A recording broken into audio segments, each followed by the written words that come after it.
So, an update on the truck. So we found out what the buzzing noise was. As you can see now, we have the battery connected. Nothing funny going on. Turns out what it was is that there's a ground wire right here that normally would run to the back of the block down there, right by the distributor, right down below here. It connects into the back. And that wire was very loose or corroded and was causing the system to, I guess, arc or ground or do something it shouldn't have been doing. So I just got a piece of extension cord, just temporary, to ground it over there, and we have no more problems with the grounding. Also, we have an interior light, and all the dash lights are back on now. So, well, yeah, there should be there should be life. So I don't know why we have nothing right at the second, but yeah, that was why. So, regardless, we hear not clicking, so that's the reason why we have nothing there. So I got some new wire and new hose clamps and things, new little vacuum line for the one that broke here from the fuel pressure to the intake right here. So we're gonna go ahead and fix that, and then we got some parts for the Toyota back there too, to see if we can't get her to start today as well. So a 2 for today, 2 for 1. So let's go ahead and I'm going to fix the ground wire. We're going to do that now. I already replaced the coolant sensor in the head right there. You can see that was one giving us fits on the gauge, if you remember, long ago. I got the old one sitting right there. So I'm going to go ahead and change out to do that ground wire, run it up above. Then we can put the top cover back on once we fix the vacuum line. And we should be able to start her up once we get the clamps on the antifreeze and fill all that up. We should be good to go. There's still some antifreeze in the block, but not much. Okay, so this is going to be a legit cold start. We got snow. I get the light on, so we're getting some 3D snow effects here. Courtesy of Mother Nature. So you can see she's turned around now.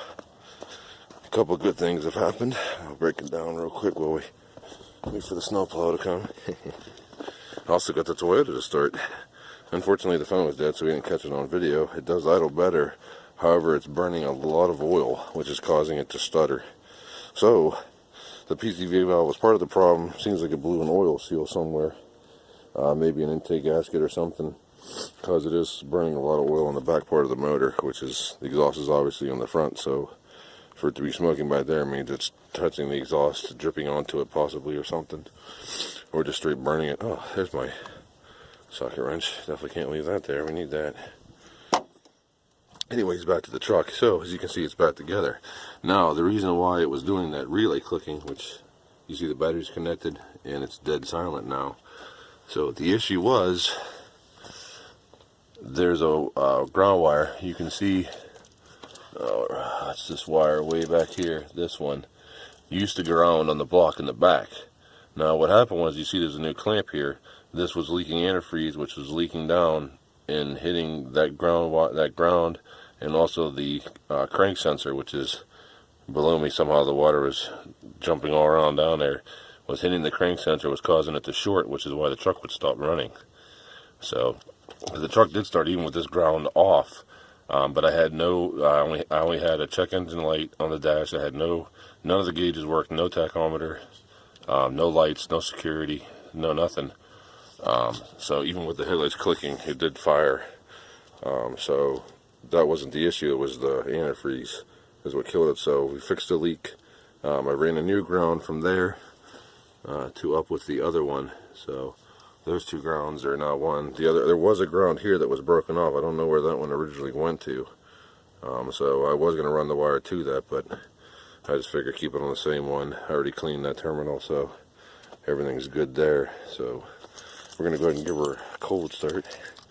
See how she does. She always started when she was cold. It was only when it got hot that there was a problem.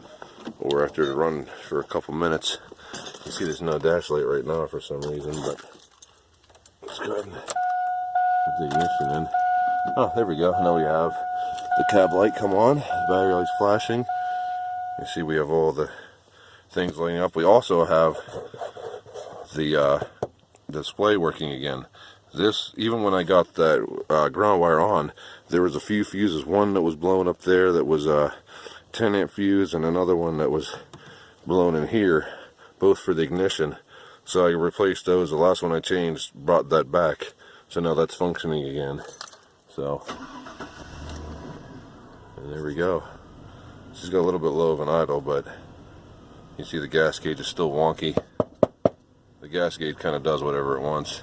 It's got a short somewhere. Somebody else replaced the fuel pump, and there must be a wire that rubbed through. Of course, you got to check engine and ABS. We know that low fuel, so it says, but that's actually wrong. The battery light was flashing earlier.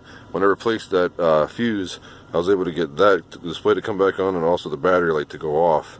I don't know if it was due to just a low battery or what it was exactly. So, but she's running. I took her around the block in the snow. It was fun. Not very stable. Yeah, she's a runner though.